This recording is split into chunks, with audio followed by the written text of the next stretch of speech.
ओम नमो भगवते वासुदेवाय। ओम नमो भगवते वासुदेवाय। ओम नमो भगवते वासुदेवाय।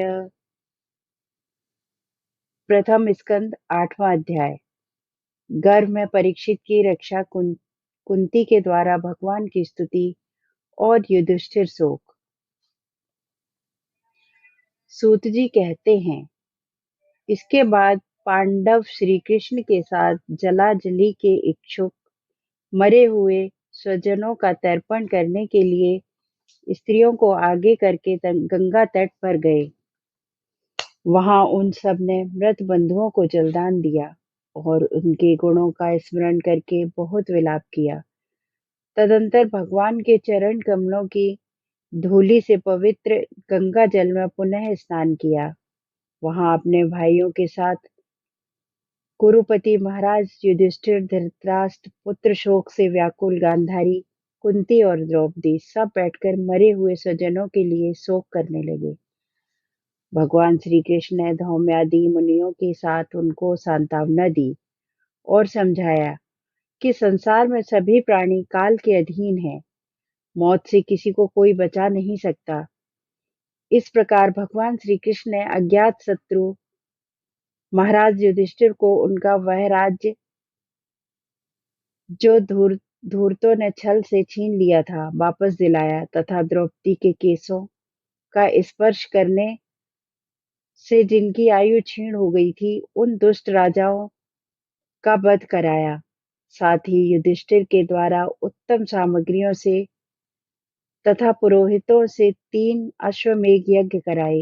इस प्रकार युधिष्ठिर के पवित्र यश को 100 यज्ञ करने वाले इंद्र के यश की तरह सब ओर फैला दिया। इसके बाद भगवान श्री कृष्ण वहां से जाने का विचार किया। उन्होंने इसके लिए पांडवों से विदा ली और व्यास आदि ब्राह्मणों का सत्कार किया। उन लोगों ने भगवान का बड़ा ही सम्मान किया। तदंतर सत्यागी और उद्धव के साथ द्वारका जाने के लिए वे रथ पर सवार हुए। उसी समय उन्होंने देखा कि उत्तरा भय से बेहाल होकर सामने से दौड़ी चली आ रही है। उत्तरा ने कहा, देवाधिदेव जगदीश्वर, आप महायोगी हैं, आप मेरी रक्षा कीजिए, रक्षा कीजिए। आपके अतिरिक्त इस लोक में मुझे अभय देने वाला और कोई नहीं है, क्योंकि यहाँ सभी परस्पर एक दूसरे की मृत्यु के निमित्त बन रहे हैं। प्रभु, आप सर्वशक्तिमान हैं। यह दहकते हुए लोहे का बाण मेरी ओर दौड़ा आ रहा है। स्वामिन, यह मुझे भले ही जला डाले परंतु मेरे गर्व को नष्ट न कर पाए, ऐसी कृपा कीजिए। सूत जी कहते हैं, भक्तवत्सल भगवान श्री कृष्ण उसकी बात सुनते ही जान गए कि अश्वत्थामा ने पांडवों के वंश को निर्वीज करने के लिए ब्रह्मास्त्र का प्रयोग किया है। सौनक जी उसी समय पांडवों ने भी देखा कि जलते हुए 5 बाण हमारी ओर आ रहे हैं, इसलिए उन्होंने भी अपने अपने अस्त्र उठा लिए। सर्वशक्तिमान भगवान श्री कृष्ण ने अपने अनन्य प्रेमियों पर, शरणागत भक्तों पर बहुत बड़ी विपत्ति आई जानकर अपने निज अस्त्र सुदर्शन चक्र से उन निज जनों की रक्षा की।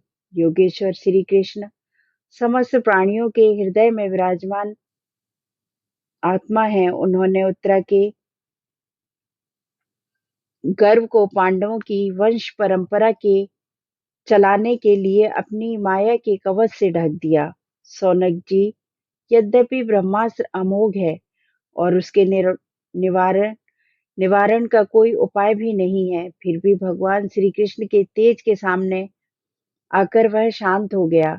यह कोई आश्चर्य की बात नहीं समझनी चाहिए, क्योंकि भगवान सर्वशक्तिमान है। ये ही अपनी निज शक्ति माया से स्वयं अजन्मा होकर भी इस संसार की सृष्टि, रक्षा और संहार करते हैं।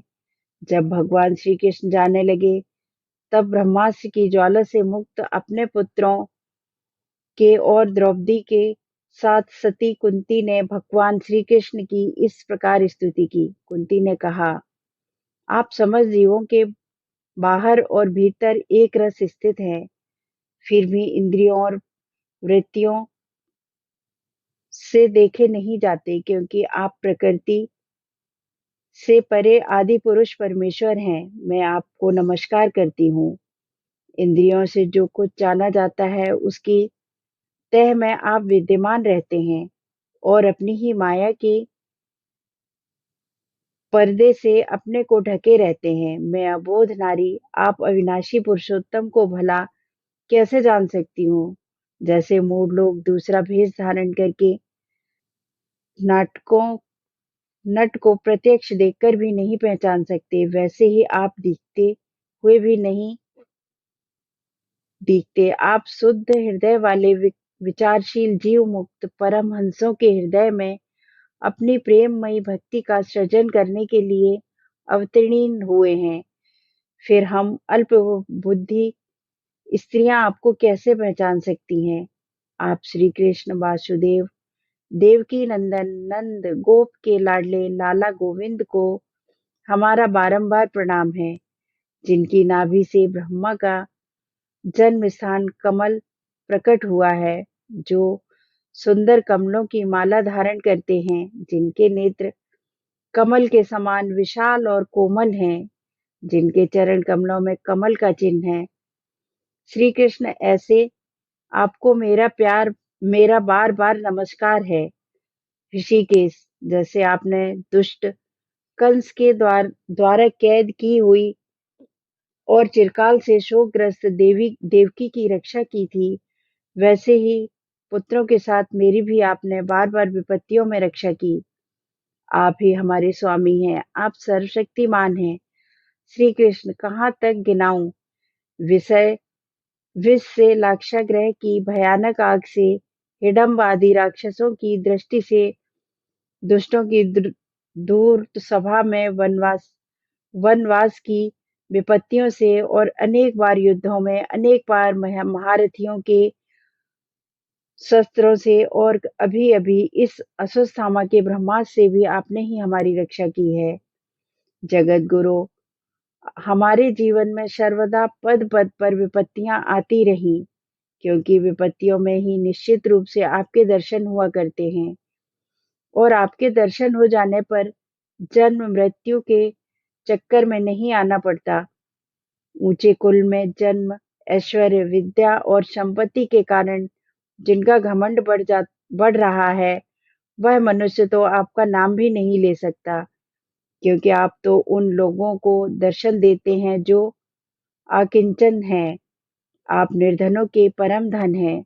माया का प्रपंच आपका स्पर्श भी नहीं कर सकता।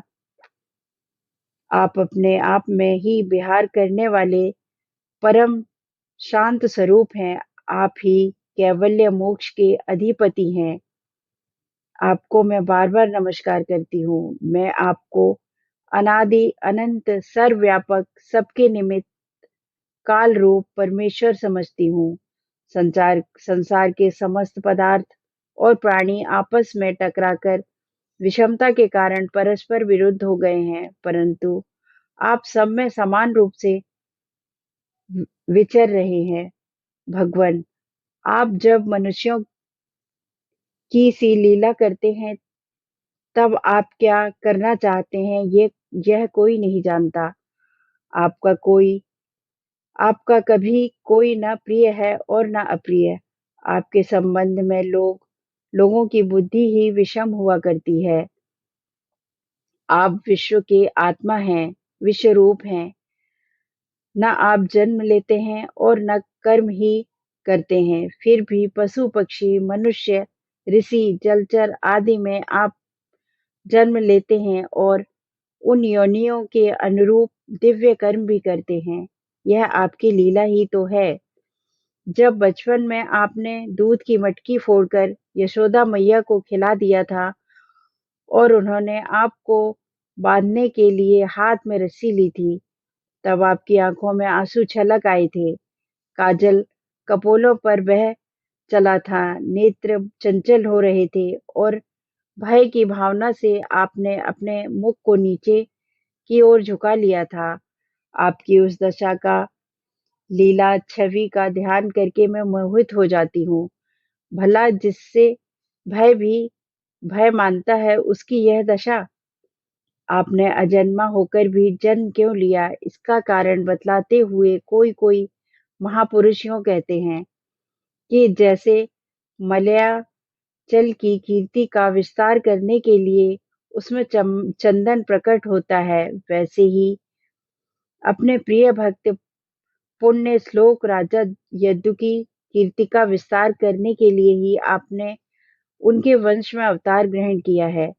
दूसरे लोग यूं कहते हैं कि वसुदेव और देवकी ने पूर्व जन्म में सुतपा और ऋषि के रूप में आपसे यही वरदान प्राप्त किया था।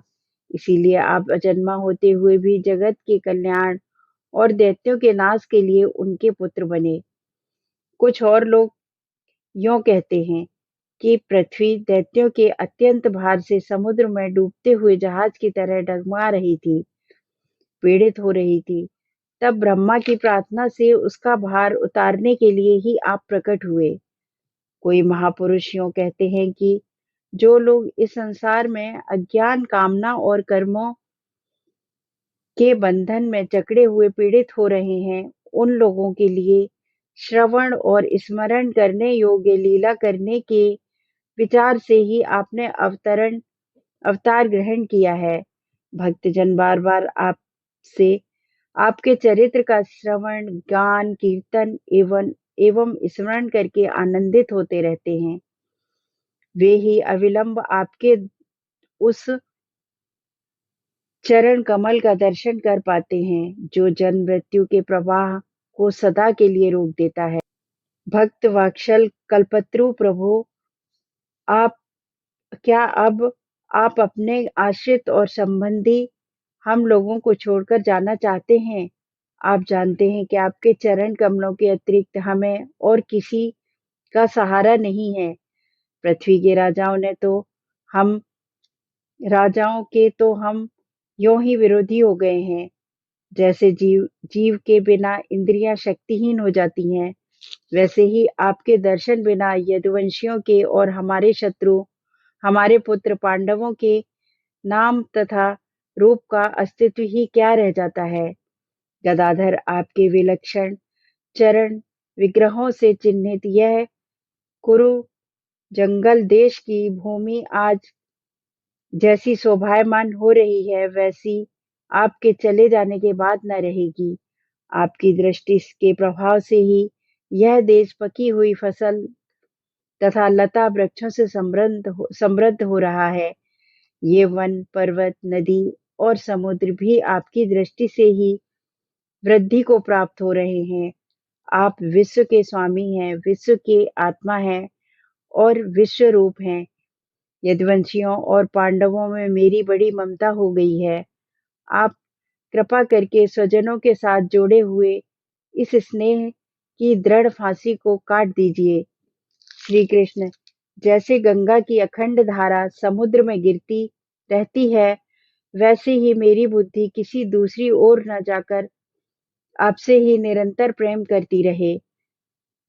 श्री कृष्ण, अर्जुन के प्यारे सखा यदुवंशी शिरोमणि, आप पृथ्वी के भार रूप राजवंशधारी दैत्यों को जलाने के लिए अग्नि रूप हैं। आपकी शक्ति अनंत है। गोविंद, आपका यह अवतार गौ, ब्राह्मण और देवताओं का दुख मिटाने के लिए ही है। योगेश्वर, चराचर के गुरु भगवान, मैं आपको नमस्कार करती हूँ। सूत जी कहते हैं, इस प्रकार कुंती बड़े मधुर शब्दों में भगवान की अधिकांश लीलाओं का वर्णन किया। यह सब सुनकर भगवान श्री कृष्ण अपनी माया से उसे मोहित करते हुए मंद मंद मुस्कुराने लगे। उन्होंने कुंती से कहा, अच्छा, ठीक है। और रथ के स्थान से वे हस्तिनापुर लौट आए। वहां कुंती और सुभद्रा आदि देवियों से विदा लेकर जब वे जाने लगे, तब राजा युधिष्ठिर ने बड़े प्रेम से उन्हें रोक लिया। राजा युधिष्ठिर को अपने भाई बंधुओं के मारे जाने का बड़ा शोक हो रहा था। भगवान की लीला का मर्म जानने वाले व्यास आदि महर्षियों और स्वयं अद्भुत चरित्र करने वाले भगवान श्री कृष्ण ने भी अपने अनेकों इतिहास कहकर उन्हें समझाने की बहुत चेष्टा की, परंतु उन्हें सांत्वना न मिली। उनका शोक न मिटा। शौनकादिक ऋषियों, धर्मपुत्र राजा युधिष्ठिर को अपने स्वजनों के वध से बड़ी चिंता हुई। वे अविवेक युक्त चित्त से स्नेह और मोह के वश में होकर कहने लगे, भला मुझ दुरात्मा के हृदय में बद्धमूल हुए इस अज्ञान को तो देखो। मैंने शियार कुत्तों के आहार इस अनात्मा शरीर के लिए अनेक अक्षौहिणी सेना का नाश कर डाला। मैंने बालक, ब्राह्मण, संबंधी, मित्र, चाचा, ताऊ, भाई, बंधु और गुरुजनों से द्रोह किया। करोड़ों वर्षों में भी नरक से मेरा छुटकारा नहीं हो सकता। यद्यपि शास्त्र का वचन है कि राजा यदि प्रजा का पालन करने के लिए धर्म युद्ध में शत्रुओं को मारे तो उसे पाप नहीं लगता, फिर भी इससे मुझे संतोष नहीं होता। स्त्रियों के पति और भाई बंधुओं को मारने से उनका उनका मेरे द्वारा यहाँ जो अपराध हुआ है, उसका मैं गृह स्थोचित यह यज्ञादिकों के द्वारा मार्जन करने में समर्थ नहीं हूँ। जैसे कि कीचड़ से गंदला जल स्वच्छ नहीं किया जा सकता, मदिरा से मदिरा की अपवित्रता नहीं मिटाई जा सकती, वैसे ही बहुत से हिंसा बहुल यज्ञों के द्वारा एक भी प्राणी की हत्या का प्रायश्चित नहीं किया जा सकता। 8वां अध्याय समाप्त।